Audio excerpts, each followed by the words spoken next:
एक बात तो तय है कि बिहार के जैसा राजनीतिक उथल पुथल शायद ही किसी राज्य ने देखा होगा। क्या आपने कभी सोचा है कि आखिर क्यों यहाँ मुख्यमंत्री तो बदलते रहे, लेकिन जनता के हालात, सोच और संघर्ष वहीं के वहीं रह गए? क्या आप जानते हैं कि आजादी के बाद से अब तक बिहार ने 35 मुख्यमंत्री का कार्यकाल और 8 बार राष्ट्रपति शासन देखा है। बिहार वो राज्य जहां हर चुनाव एक नया मोड़ था, हर चेहरा एक नया अध्याय और हर सत्ता परिवर्तन एक नई कहानी की शुरुआत। तो फिर बिहार आज भी इतनी समस्याओं से क्यों घिरा हुआ है? आजादी से लेकर आज तक बिहार ने तमाम ऐसे नेताओं को देखा जिन्होंने इस राज्य को गढ़ा भी और कभी कभी तोड़ भी दिया, कभी अपने विचारों से, कभी वादों से और कभी सत्ता की चालों से। तो आखिर किस सोच ने बिहार की तकदीर लिखी और क्यों आज भी यह राज्य भारत के सबसे संघर्षशील और गरीब राज्यों में गिना जाता है? कहते हैं अगर किसी राज्य का इतिहास समझना है तो पहले उसकी राजनीति को समझना पड़ता है, और बिहार इसकी सबसे बड़ी मिसाल है। तो चलिए 1946 से लेकर 2025 तक की उस कहानी की शुरू से शुरुआत करते हैं जिसने बिहार को बदल कर रख दिया, और जिसमें हम जानेंगे list of all chief ministers of Bihar के बारे में। देश आजाद हुआ तो बिहार को पहला मुख्यमंत्री मिला डॉक्टर श्री कृष्ण सिंह के रूप में। श्री कृष्ण सिंह को लोग प्यार से श्री बाबू भी कहते थे। उन्होंने 2 अप्रैल 1946 से लेकर 31 जनवरी 1961 तक कुल 14 साल 9 महीने और 29 दिन तक सत्ता संभाली, जो आज तक का सबसे लंबा कार्यकाल है। उनके नेतृत्व में बरौनी रिफाइनरी, बोकारो स्टील, सिंदरी खाद कारखाना जैसे इंडस्ट्रियल प्रोजेक्ट्स शुरू हुए। इन सभी परियोजनाओं ने बिहार को भारत के अग्रणी राज्यों में ला खड़ा किया। उन्होंने बिहार को आत्मनिर्भरता की ओर मोड़ा और कहा, शिक्षा और आत्मनिर्भरता ही असली स्वतंत्रता है। यही वजह है कि उनको आज भी बिहार के एक सफल मुख्यमंत्री के रूप में याद किया जाता है। लगभग 15 सालों तक बिहार को स्थिर नेतृत्व देने के बाद जब जनवरी 1961 में श्री बाबू का युग समाप्त हुआ तो सत्ता पहुंची उनके करीबी बीप नारायण सिंह के हाथ में। सिर्फ 17 दिन का छोटा सा कार्यकाल, इतना छोटा कि बिहार की जनता शायद सोच भी न पाई कि मुख्यमंत्री बदल चुका है। लेकिन यह शुरुआत थी बिहार में राजनीतिक अस्थिरता की। उनके इस्तीफे के बाद बिहार की गद्दी पर बैठने की बारी आई पंडित विनोदानंद झा की। 18 फरवरी 1961 से लेकर 2 अक्टूबर 1963 तक 956 दिन, लगभग 2.5 साल बिहार की कमान विनोदानंद झा के हाथों में रही।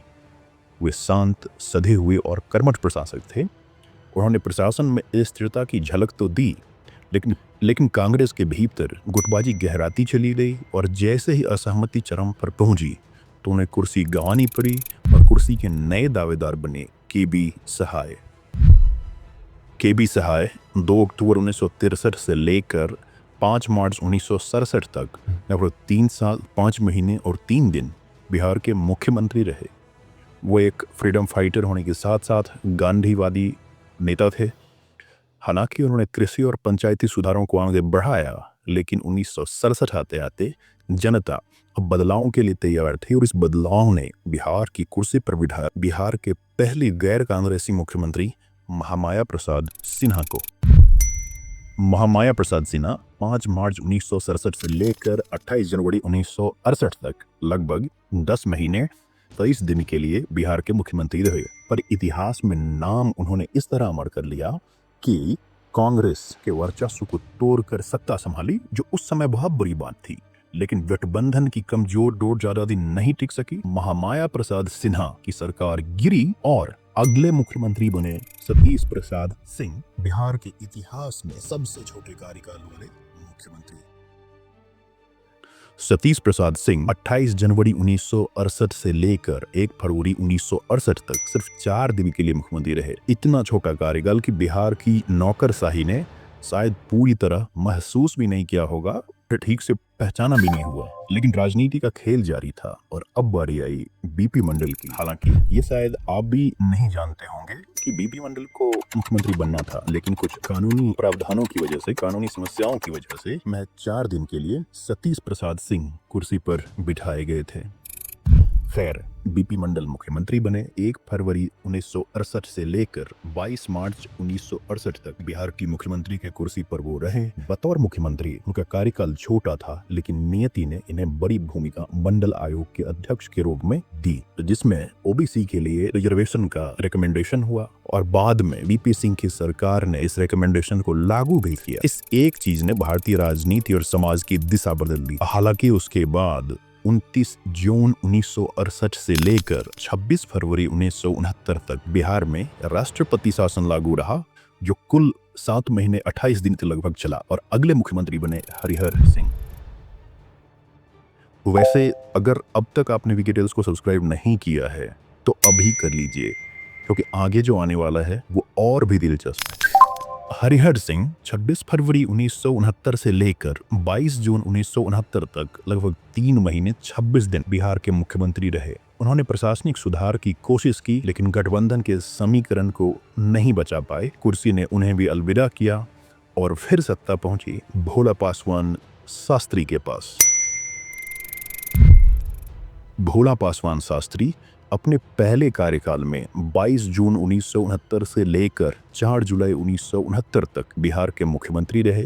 दलित समाज से आने वाले भोला पासवान शास्त्री जनता में अपनी सादगी और ईमानदारी के लिए जाने जाते थे। उनका पहला कार्यकाल सिर्फ 12 दिन चला, लेकिन 3 बार बिहार के मुख्यमंत्री बने, ये भी अपने आप में एक रिकॉर्ड है। उनकी सरकार गिरते ही बिहार में दोबारा 4 जुलाई 1969 से लेकर 16 फरवरी 1970 तक राष्ट्रपति शासन लागू हुआ, प्रेसिडेंट रूल लागू हुआ। इस अवधि के बाद बिहार की सत्ता की बागडोर दारोगा प्रसाद राय के हाथों में आई और अगले मुख्यमंत्री बने दारोगा प्रसाद राय। दारोगा प्रसाद राय 16 फरवरी 1970 से लेकर 22 दिसंबर 1970 तक लगभग 10 महीने 6 दिन के लिए बिहार के मुख्यमंत्री रहे। अपने छोटे कार्यकाल में उन्होंने सिंचाई सुधारों पर हालांकि ध्यान दिया, लेकिन सत्ता की रस्साकसी ने उन्हें भी गिरा दिया और इसके बाद सत्ता पहुंची संयुक्त सोशलिस्ट पार्टी के हाथों से होकर कर्पूरी ठाकुर के पास। कर्पूरी ठाकुर अपने पहले कार्यकाल में 22 दिसंबर 1970 से लेकर 2 जून 1971 तक 5 महीने 11 दिन के लिए मुख्यमंत्री बने बिहार के। उन्होंने गरीबों और मजदूरों की आवाज को मजबूत किया। कर्पूरी ठाकुर ने शिक्षा और रोजगार में रियायतें दी, लेकिन उनकी सरकार भी ज्यादा दिन नहीं टिक सकी और फिर सत्ता संभाली भोला पासवान शास्त्री ने दूसरी बार। यहाँ आपके लिए एक चीज जानना जरूरी है कि स्वयं अल्पसंख्यक नाई जाति से आने के बावजूद भी कर्पूरी ठाकुर ने उस समय के बिहार में खुद को पिछड़ी जातियों के सबसे प्रभावशाली नेता के रूप में स्थापित करने में सफलता पाई। लेकिन आगे चलकर उनके ही मार्गदर्शन में उभरे, या ऐसा कहें कि उन्हीं से ट्रेनिंग लेने वाले बट संख्यात्मक रूप से उनसे मजबूत जातियों से आने वाले नेताओं ने, जैसे यादवों में लालू यादव और दलितों में रामविलास पासवान जैसे नेताओं के उदय ने धीरे धीरे उनकी वो राजनीतिक प्रमुख स्थिति को उनसे छीन लिया। खैर, एक बार फिर से 7 महीने 7 दिन के लिए 2 जून 1971 से लेकर 9 जनवरी 1972 तक भोला पासवान शास्त्री बिहार के मुख्यमंत्री बने। फिर उनकी सरकार गिरी तो एक बार फिर से 9 जनवरी 1972 से लेकर 19 मार्च 1972 तक बिहार में प्रेसिडेंट रूल लगा रहा, राष्ट्रपति शासन लगा रहा, जिसके बाद मुख्यमंत्री बने केदार पांडे। केदार पांडे 19 मार्च 1972 से लेकर 2 जुलाई 1973 तक कुल जमा 1 वर्ष 3 महीना और 13 दिन के कार्यकाल के साथ बिहार के मुख्यमंत्री रहे। उन्होंने ग्रामीण विकास और शिक्षा पर जोर दिया, परंतु पार्टी के अंदरूनी मतभेदों ने फिर सरकार गिरा दी और सत्ता की कुर्सी पर पहुंचे बिहार के पहले और अब तक की एकमात्र मुस्लिम शख्स अब्दुल गफूर। 2 जुलाई 1973 से लेकर 11 अप्रैल 1975 तक बिहार के मुख्यमंत्री रहे। केवल 1 वर्ष 9 महीना 9 दिन उन्होंने शिक्षा और अल्पसंख्यक कल्याण पर काम किया, लेकिन 1975 में आपातकाल लागू हुआ तो सत्ता आई डॉक्टर जगन्नाथ मिश्रा के पास, जो कि आगे चलकर बिहार की राजनीति में एक प्रमुख नाम हुए और 3 बार मुख्यमंत्री की कुर्सी तक पहुंचने में कामयाब भी रहे। डॉक्टर जगन्नाथ मिश्रा अपने पहले कार्यकाल में 11 अप्रैल 1975 से लेकर 30 अप्रैल 1977 तक लगभग 2 वर्ष 19 दिन के लिए बिहार के मुख्यमंत्री थे। उन्होंने शिक्षा के क्षेत्र में कई नीतिगत सुधार किए, लेकिन आपातकाल की छाया में उनकी सरकार गिर गई। इसके बाद बिहार में फिर से राष्ट्रपति शासन लागू हुआ, जो 30 अप्रैल 1977 से लेकर 24 जून 1977 तक चला और इसके बाद पुनः कर्पूरी ठाकुर बिहार के चीफ मिनिस्टर बने दूसरी बार। कर्पूरी ठाकुर ने अपने दूसरे कार्यकाल में 24 जून 1977 से लेकर 21 अप्रैल 1979 तक बिहार के मुख्यमंत्री की गद्दी संभाली। इस बार वो 1 वर्ष 9 महीनों और 27 दिन तक मुख्यमंत्री रहे। जनता पार्टी की सरकार में उन्होंने पिछड़ों के लिए आरक्षण लागू किया। यही नीति बाद में पूरे देश की सामाजिक राजनीति की रीढ़ बनी। उनके जाने के बाद सत्ता संभाली रामसुंदर दास ने। रामसुंदर दास 21 अप्रैल 1979 से लेकर 17 फरवरी 1980 तक 9 महीना 27 दिन के लिए बिहार के मुख्यमंत्री रहे। सादगी के प्रतीक माने जाने वाले दास की सरकार भी पार्टी कलह के कारण गिर गई और फिर राष्ट्रपति शासन लागू हुआ, जो कि 17 फरवरी 1980 से लेकर 8 जून 1980 तक चला। और इसके बाद एक बार फिर से जगन्नाथ मिश्रा लौटे सत्ता की कुर्सी पर एज ए चीफ मिनिस्टर। वैसे अगर अब तक आपने वीके टेल्स को सब्सक्राइब नहीं किया है तो अभी कर लीजिए, क्योंकि आगे जो आने वाला है वो और भी दिलचस्प है। डॉक्टर जगन्नाथ मिश्रा अपने दूसरे कार्यकाल में 8 जून 1980 से लेकर 14 अगस्त 1983 तक 3 वर्ष 2 महीना और 6 दिन के लिए बिहार के चीफ मिनिस्टर रहे। उन्होंने कॉलेजों के राजकीयकरण की नीति अपनाई और शिक्षा सुधारों को बढ़ावा दिया, लेकिन सत्ता हमेशा कहाँ किसी के साथ रहती है और उनको फिर से जाना पड़ा। और उनके बाद मुख्यमंत्री बने चंद्रशेखर सिंह। 14 अगस्त 1983 से लेकर 12 मार्च 1985 तक 1 वर्ष 6 महीना 27 दिन के लिए बिहार के मुख्यमंत्री रहे। उन्होंने प्रशासनिक अनुशासन और उद्योग नीति पर ध्यान दिया, लेकिन सत्ता उनके हाथों से फिसल कर चली गई बिंदुश्री दुबे के पास। बिंदुश्री दुबे 12 मार्च 1985 से लेकर 13 फरवरी 1988 तक 2 वर्ष 11 महीना और 1 दिन के कार्यकाल के साथ बिहार के मुख्यमंत्री रहे। उन्होंने श्रमिक कल्याण और पंचायती व्यवस्था को मजबूत किया, लेकिन सत्ता पर पकड़ ढीली हुई और अगले मुख्यमंत्री बने भागवत झा आजाद, जिनके बेटे कीर्ति आजाद अभी भी राजनीति में सक्रिय हैं। भागवत झा आजाद महज 1 वर्ष 24 दिन के लिए 14 फरवरी 1988 से लेकर 10 मार्च 1989 तक बिहार के मुख्यमंत्री रहे। उन्होंने प्रशासनिक पारदर्शिता और सामाजिक समरसता पर जोर दिया, लेकिन कुर्सी ज्यादा दिन कायम नहीं रही और उनके बाद सत्ता आई सत्येंद्र नारायण सिन्हा के पास।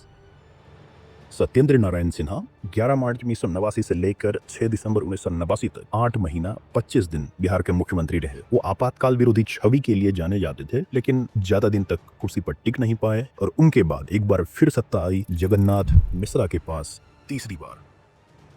साथियों, 90 का दशक आने वाला है और कहानी इस तरह से और भी दिलचस्प होती जा रही है। ऐसे में अगर आपने वीके टेल्स को सब्सक्राइब नहीं किया है तो अभी कर लीजिए सब्सक्राइब बटन पर क्लिक करके। हालांकि इस बार जगन्नाथ मिश्रा महज 3 महीना 4 दिन के लिए अपने तीसरे कार्यकाल में 6 दिसंबर 1989 से लेकर 10 मार्च 1990 तक बिहार के मुख्यमंत्री रहे। यह कांग्रेस का बिहार में आखिरी चरण का उछलकूद था, क्योंकि जो शख्स अब बिहार की गद्दी पर बैठने वाला था उसके बारे में उस समय किसी सीनियर लीडर ने सही से आकलन भी नहीं किया होगा, या तो उसे बहुत कम करके आका होगा, जिसने बाद में उन सब की बोरिया बिस्तर बांध दी और बिहार की राजनीति को जाति के ऐसे समीकरणों में पिरोया कि आज तक बिहार और बिहार की राजनीति उसी शख्स के इर्द गिर्द घूम रही है।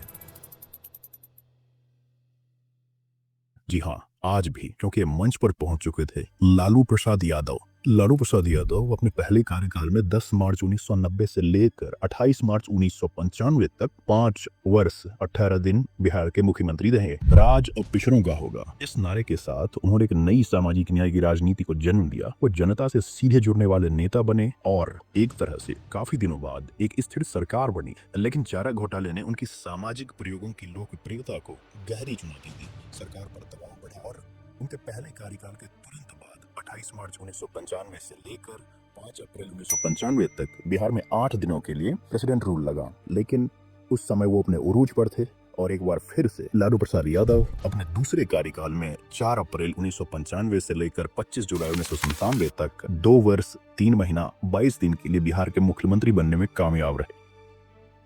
चारा घोटाले की आंच तेज हुई तो उन्हें मजबूरन अपनी गद्दी से हटना पड़ा, लेकिन लालू यादव ने बड़ी मुश्किल से बनाए हुए अपने साम्राज्य को किसी और को देना एकदम मुनासिब नहीं समझा। लालू यादव ने अपनी जगह अपनी पत्नी राबड़ी देवी को बिहार का मुख्यमंत्री बनाकर खुद अपनी पार्टी के प्रेसिडेंट बन गए। राबड़ी देवी अपने पहले कार्यकाल में 25 जुलाई 1997 से लेकर 11 फरवरी 1999 तक 1 वर्ष 6 महीना और 17 दिन के लिए बिहार के मुख्यमंत्री रहीं। एक आम गृहिणी से मुख्यमंत्री तक का सफर बिहार की राजनीति का सबसे नाटकीय मोड़ था, लेकिन 1999 में उनकी सरकार गिर गई और 11 फरवरी से 9 मार्च 1999 तक राज्य में राष्ट्रपति शासन लागू रहा। एक बार फिर से राबड़ी देवी अपने दूसरे कार्यकाल में 9 मार्च 1999 से लेकर 2 मार्च 2000 तक 11 महीनों और 22 दिन के लिए बिहार के मुख्यमंत्री रहे। उन्होंने प्रशासनिक स्थिरता कायम करने की कोशिश की, लेकिन उनके इस दौर में अपराध और भ्रष्टाचार के मामले बढ़े, सत्ता फिर बदली और अब कुर्सी पर आए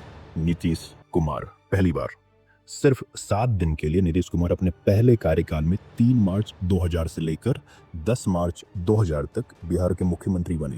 गठबंधन की असहमति ने सरकार गिरा दी और सत्ता फिर लौटी राबड़ी देवी के पास। राबड़ी देवी अपने तीसरे कार्यकाल में 11 मार्च 2000 से लेकर 6 मार्च 2005 तक लगभग 4 वर्ष 11 महीना और 23 दिन मुख्यमंत्री रही। उनका यह कार्यकाल अपराध और भ्रष्टाचार की बढ़ती घटनाओं के लिए विवादित रहा। बाद में चुनाव हुए तो इन चुनावों में किसी भी दल या गठबंधन को स्पष्ट बहुमत नहीं मिला और हंग असेंबली की वजह से 2005 में केंद्र ने 7 मार्च से 24 नवंबर 2005 तक बिहार में राष्ट्रपति शासन लगा दिया। नवंबर 2005 में बिहार में फिर से चुनाव कराए गए। इस बार जनता दल यूनाइटेड और बीजेपी गठबंधन को स्पष्ट बहुमत मिला और 24 नवंबर 2005 को नीतीश कुमार ने अपने दूसरे कार्यकाल के लिए मुख्यमंत्री पद की शपथ ली। हालांकि बिहार के मुख्यमंत्रियों की सूची में आगे बढ़ने से पहले आपसे हमारी गुजारिश है कि यदि आपको हमारा ये प्रयास पसंद आ रहा है तो कृपया चैनल को सब्सक्राइब कर वीडियो को लाइक करके शेयर करें। नीतीश कुमार अपने दूसरे कार्यकाल में 24 नवंबर 2005 से लेकर 24 नवंबर 2010 तक बिहार के मुख्यमंत्री का पद संभाला। उन्होंने 5 साल का कार्यकाल पूरा किया और सड़क, शिक्षा, बिजली के साथ अपराध नियंत्रण पर भी शानदार काम के कारण उनके इस कार्यकाल को यादगार माना जाता है। बिहार ने विकास की नई परिभाषा देखी और लोगों ने नीतीश को सुशासन बाबू का खिताब दिया। इसके बाद नीतीश कुमार का तीसरा कार्यकाल शुरू हुआ। नीतीश कुमार अपने तीसरे कार्यकाल में 26 नवंबर 2010 से 17 मई 2014 तक 3 वर्ष 5 महीने और 21 दिन के लिए मुख्यमंत्री रहे। उन्होंने महिला सशक्तिकरण और कानून व्यवस्था पर ध्यान दिया। लेकिन जब बीजेपी ने 2013 में नरेंद्र मोदी को प्रधानमंत्री पद का उम्मीदवार बनाया तो मोदी पर ध्रुवीकरण की राजनीति का आरोप लगाते हुए जेडीयू और बीजेपी गठबंधन को उन्होंने तोड़ दिया। और जब 2014 लोकसभा चुनाव में केवल 2 सीट मिली तो इस्तीफा देकर जीतन राम मांझी को मुख्यमंत्री बना दिया। जीतन राम मांझी 20 मई 2014 से लेकर 22 फरवरी 2015 तक 9 महीना 2 दिन के लिए बिहार के मुख्यमंत्री रहे। दलित मुसहर समुदाय से आने वाले मांझी ने सामाजिक प्रतिनिधित्व का एक नया अध्याय जोड़ा, लेकिन बहुत जल्द यह सत्ता उनके लिए चुनौती बन गई। राजनीतिक दबाव और पार्टी के भीतर बढ़ते मतभेद के कारण 22 फरवरी 2015 को उन्हें मुख्यमंत्री पद से इस्तीफा देना पड़ा और इस तरह से आखिरकार फरवरी 2015 में मांझी को हटाकर नीतीश कुमार ने एक बार फिर से कमान संभाल ली। नीतीश कुमार अपने चौथे कार्यकाल में 22 फरवरी 2015 से लेकर 26 जुलाई 2017 तक बिहार के मुख्यमंत्री रहे। यह कार्यकाल पूरी तरह गठबंधन की राजनीति से भरा था। 2015 के चुनाव में महागठबंधन बना। नीतीश, लालू और कांग्रेस तीनों एक साथ। नारा था भाजपा हटाओ, बिहार बचाओ। सरकार बनी पर रिश्ते टिक नहीं पाए। भ्रष्टाचार के आरोपों ने गठबंधन में दरार डाल दी और 2017 में नीतीश ने चौंकाने वाला फैसला लिया। उन्होंने इस्तीफा दिया और अगले ही दिन भाजपा के साथ मिलकर फिर से मुख्यमंत्री पद की शपथ ले ली। इस तरह नीतीश ने साबित किया कि वो एक ऐसे नेता हैं जिनके पास हर संकट के लिए एक नया गठबंधन तैयार रहता है। नीतीश दोबारा एनडीए में आ गए और इस तरह से उनके 5वें कार्यकाल की शुरुआत हुई। पर राजनीतिक समीकरण फिर बदले। 2020 के चुनाव में जेडीयू कमजोर हुई, भाजपा बड़ी पार्टी बनकर उभरी और सत्ता का गणित फिर असहज हो गया। आखिर 2022 में नीतीश ने एक और बड़ा मोड़ लिया। उन्होंने एनडीए से नाता तोड़कर महागठबंधन में वापसी की। इस तरह से list of chief ministers of Bihar में नीतीश कुमार के छठे कार्यकाल के बारे में हम बात करेंगे। हालांकि इस चरण को नीतीश कुमार का छठा और 7वां कार्यकाल दोनों कहा जा सकता है, क्योंकि इस दौरान उन्होंने 2 बार राजनीतिक पलटी मारी। पहली बार अगस्त 2022 में बीजेपी को छोड़कर महागठबंधन में शामिल हो गए और दूसरी बार 2024 में जनवरी 2024 में महागठबंधन से अलग होकर दोबारा बीजेपी के साथ लौट आए। ये दौर नीतीश के राजनीति का सबसे रोचक दौर है। हालांकि लोग जो भी कहें, लेकिन नीतीश कुमार इन सारे तिक्रमों के साथ बिहार में सबसे लंबे समय सेवा देने वाले मुख्यमंत्री के रूप में अपनी पहचान स्थापित कर चुके हैं। दोस्तों, चीफ मिनिस्टर्स ऑफ बिहार पर हमारा यह वीडियो यहीं समाप्त होता है। अगर आपको बिहार के सभी मुख्यमंत्रियों की यह राजनीतिक यात्रा पसंद आई हो तो वीडियो को लाइक और शेयर जरूर कीजिए और ऐसे ही दिलचस्प कंटेंट के लिए विकीटेल्स चैनल को सब्सक्राइब कीजिए। और हाँ, अभी स्क्रीन पर दिखाई दे रही अगली वीडियो जरूर देखिए। यकीन मानिए वो आपको चौंका देगी।